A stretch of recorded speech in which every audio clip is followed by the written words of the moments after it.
L'État soutient puissamment la liberté de la presse qui n'a de limite que celle de l'éthique et du droit. C'est ce qu'a affirmé aujourd'hui le ministre de la Communication, porte-parole du gouvernement, Ammar Belhimar, dans un communiqué. Nulle part au monde, la liberté de la presse n'existe dans une forme absolue. Partout dans le monde, elle est corrélée à des degrés divers à la notion de responsabilité, a-t-il dit, ajoutant que le niveau de cette liberté de presse dépend aussi des facilitations qui sont accordées pour favoriser son épanouissement. Pourtant, pour certaines ONG, rarement désintéressées et ayant pour profession de foi et pour métier la défense de la liberté de la presse, l'Algérie est curieusement le baromètre privilégié de leur surveillance du niveau de respect de cette liberté dans le monde, a assuré encore le ministre. Pour lui, certains pays manquent curieusement et souvent à l'appel, alors qu'ils ne comptabilisent qu'un nombre insignifiant de titres au demeurant sous influence directe des services secrets.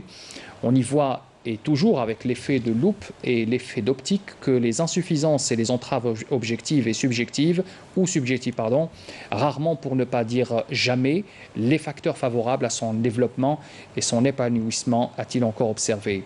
Comme par exemple les aides multiformes, directes ou indirectes, fournies par les pouvoirs publics depuis l'avènement de la presse privée en 1990 à la presse écrite, dont le nombre s'élève à ce jour à 162 quotidiens généralistes et spécialisés, 60 hebdomadaires généralistes et spécialisés et 96 mensuels en langue arabe et française, a-t-il encore appuyé, ajoutant que sans compter les 116 titres institutionnels avec un total de 530 titres toute périodicité et tout type ainsi que de toutes langues confondues,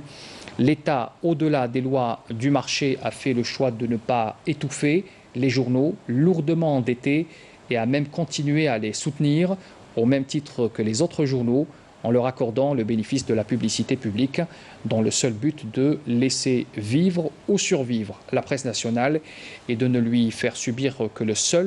seule sanction de l'audience et du lectorat, a-t-il encore expliqué. Pour lui, l'aide généreuse de l'État s'exprime aussi à travers la publicité publique qui représente environ 70% du marché publicitaire national en raison de la part prééminente de la commande publique dans l'offre de services de communication, encore relevé Ammar Belhimar.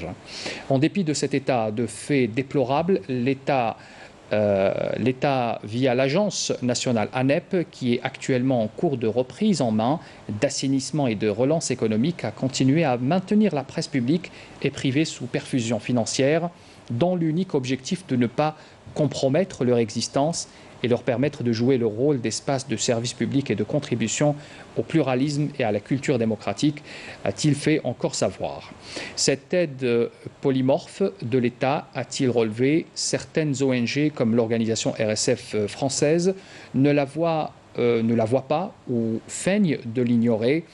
et ajoutons aussi que de même que sur les 8000 journalistes que compte la profession, qui ne souffrent pas d'ailleurs de conditions de travail et de liberté rédhibitoires par rapport à bien d'autres pays dans le monde, on ne met en avant que 3 ou 4 journalistes en vue, toujours les mêmes d'ailleurs, pour mieux en faire les martyrs de la liberté de l'information, alors même que ces journalistes, en réalité, des activistes et des professionnels de la subversion, sont distingués en raison de leurs attaques acharnées contre les symboles de l'État algérien, a encore souligné le ministre de la Communication. Pour lui, ce sont ces mêmes journalistes sous protection permanente de puissances étrangères que RSF défend inlassablement, certains étant des correspondants attitrés. Son intervention va jusqu'à simuler des atteintes à la liberté d'expression, comme ce fut récemment le cas de l'affaire du site Interligne, intervention paradoxalement synchronisée avec le quotidien sioniste Jérusalem Post et d'autres relais, a encore relevé le porte-parole du gouvernement. Ce dernier n'a pas été censuré ou bloqué d'accès, nous supposons qu'il a été stoppé volontairement par ses propriétaires, un acte présenté comme une censure afin de bénéficier de plus d'exposition médiatique, et ce, à quelques jours de la date du 3 mai, journée mondiale de la liberté de la presse, a encore souligné Ammar Belhimar.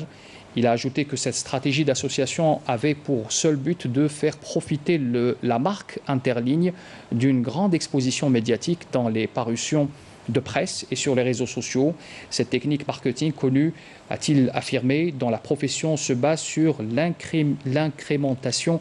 et l'indexation des moteurs de recherche permettant un renforcement de l'audience jusqu'à 4 fois plus, ajoutant que ce qui permet à la marque d'être plus demandée par les moteurs de recherche et donc au final être mieux classée sur Internet. Revenons à RSF, poursuit le ministre de la Communication, porte-parole du gouvernement, dont nombre d'adhérents forcent le respect pour leur engagement sincère et désintéressé pour la défense de la liberté de la presse. Cette même organisation de Reporters sans frontières qui ne défend pas avec la même énergie et avec la même constance d'autres journalistes respectables dans d'autres pays, notamment arabes ou africains, ou même qu'ils sont bâillonnés et réellement harcelés, a-t-il encore déploré. On sait que RSF, bien que ce soit une ONG, est un élément de la chaîne d'expression du soft power français à travers le monde, a-t-il encore soutenu. Elle, donc RSF, bénéficie d'ailleurs du soutien sous une forme ou une autre de l'AFD, l'Agence française de développement, et de TV5 ainsi que TV5 Monde, chaîne de l'audiovisuel extérieur français, de Radio France, de la Fondation de France, de l'entreprise publique EDF, du ministère de la Culture, du Conseil de l'Europe, de l'Instrument européen pour la démocratie et les droits de l'homme, et aux États-Unis de la Fondation Ford, de l'American Express et surtout de la NED, la fameuse National Endowment for Democracy, le cheval de Troie par excellence des révolutions colorées dont le monde Maghreb et monde arabe en première ligne, a-t-il dit. Son statut d'attachement qui en permis donc à un fils et petit-fils de colons qui ont fait couler le sang des Algériens dans la Mitidja d'accéder à sa présidence avant de terminer comme maire d'extrême droite d'une commune française et agent d'influence d'une petite pétromonarchie, a-t-il encore conclu dans ce communiqué.